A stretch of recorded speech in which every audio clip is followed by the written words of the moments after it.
So 700 square feet is 700 square feet, right? Client was very clear in what they wanted. They said, look, it's a small house. I want it to feel big and open. So this was a design challenge. For this house, we really pulled out all the stops, all the tricks and the hacks that we had to try and make the space feel more open. Hi, I'm Jordan from Leecon. Brief that we received from the client was that they wanted something that was spacious, modern, inspired by nature. So we came on this theme of modern coastal because this house is near the coast and the client does like mid-century modern inspired designs.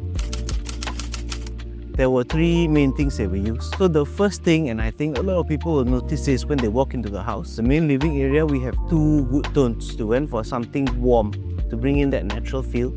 A signature element of modern classic design.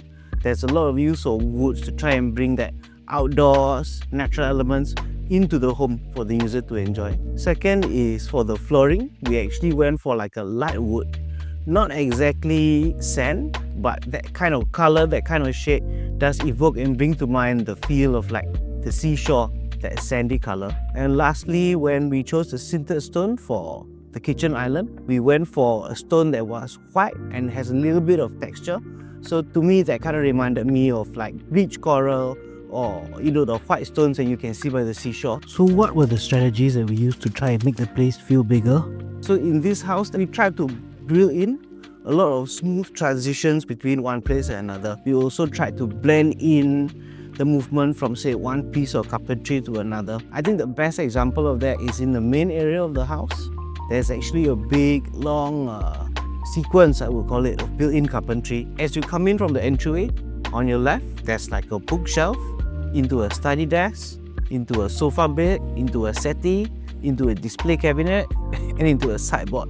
But in this case, because everything was customized, we were able to closely follow the contours of the house from, edge to edge, wall to wall. It would be really difficult to do with loose furniture. So when we were thinking about how to make the house as big as possible, we did what I call sightline analysis. When I'm at any given point in the house and I'm looking around the place, what am I going to see? So as much as possible, we tried to make the distance between the viewer and what they're looking at as big as possible. So that meant keeping the upper half of the wall clear. We actually minimized the use of tall cabinets in the house. So this was a design challenge to maximize the storage without using a lot of tall cabinets. How am I going to provide storage while at the same time keeping things relatively low profile? So in terms of solutions, one thing that we came up with was sofa daybed design. It's like a combination of a sofa and a small bed, but at the same time it represents, I think, almost 800 liters of storage because there's a 3-drawer cabinet, so we put in front nice big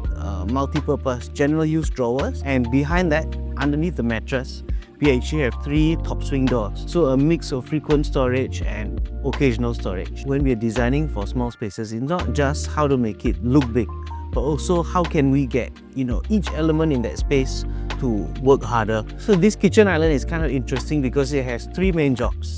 The first is, as storage. We've got a pantry in there. We've got a stack of drawers for the usual forks and spoons. Second job, seating. The third job is actually an unloading area. So when the customer comes back with groceries, they can unload everything onto the kitchen island, and then it's really easy for them to just pass over that kitchen island and keep everything in the kitchen on the other side. So 1 island, 3 jobs. So here we actually have the outdoor kitchen or wet cooking area.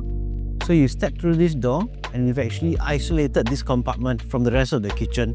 So when you're cooking, you have oil, you have smells, it's all contained into this area. You've also put in a glass backsplash over here so that any oil and splash that comes off of this thing hits the glass rather than the plaster, because this is a lot easier to wipe down. Just pop open the window and you also have some ventilation so that at least the smoke and the steam has a place to escape and it doesn't turn into a hot box. So for the bedroom, we actually specified 2.4 meter high doors. This is the maximum you can go for a door, and it really increases the height, brings up the height of the room. For the center panel, we actually opted for a mirror. Anyone walking into the bedroom from the living room, they will look directly into this mirror and it extends the whole space, makes the whole thing feel a lot bigger. So we put this fluted panel here behind the bed, and the idea was to create a focus for the room and again more vertical lines like the wardrobe to bring the eye of the viewer upwards and try to make the space feel taller and bigger. So one more thing we did to try and make this place feel spacious and open was we actually made the bed frame extra low so that when you lie down on the bed on your back, the room feels a lot bigger. In terms of storage, we took a wardrobe and essentially laid it down on its back. So we have this nice storage settee over here, and it's got a lot of volume and a lot of space inside it. You can stand on it, you can probably jump. No issue at all. The same thing goes for the kitchen. The tall cabinet to house the fridge, we actually built it back to back with a display cabinet as well. So having those two structures joined together back to back allowed us not only to utilize that entryway space in a way that felt deliberate and felt meaningful, also to make that small area of square footage do double the work. Every designer knows how to do is knock down walls. We did a little bit of that. Space designated as the bedroom, we knocked that down and turned it into a dining area, kind of swapping out a little bit of personal area in the house for public area. So one problem we ran into early during the design process was this unhackable wall. We wanted to keep the place open, but we have this half wall of structural pillar that we can't get rid of, separating the dining room and the living room. So in order to solve this problem, what we did was we tried to soften out the area and actually give it more focus instead of trying to take focus away from it. So we put in a curved arch over here, half an arch, and then this display cabinet with the two curved side panels to soften out that blocky and angular pillar. We put in a cove ceiling that seems kind of counterintuitive, but the place actually looks bigger with the cove ceiling than without, because when you have that cove ceiling, that creates a point of reference and it's actually making the real ceiling, the hard ceiling slab, look further away than it actually is. So the other exciting thing about this bedroom is that it's actually set up fully with a smart lighting system. So not only is it dimmable, that's 50% and 0, right? We also have the ability to change the color of the lighting based on the mood. So in the daytime, you can have it in a nice cool white like that.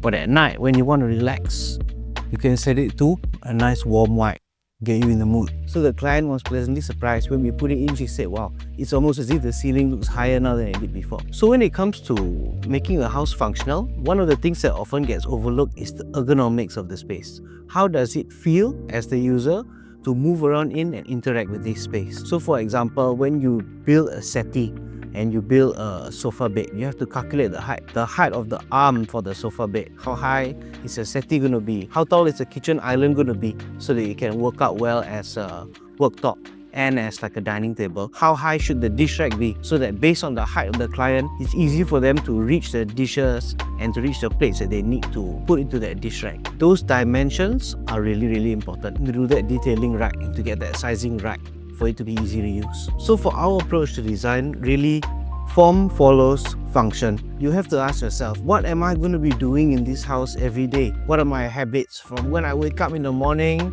go to work, come back, and then I return home? How am I going to be using this space, this place for the majority of the time? And then you really have to plan the physical layout and everything else based on that pattern, which is your life. So if you're looking to renovate and you want to speak to somebody who understands your needs and tries to design your home around them, you call Leecon. We nail it every time.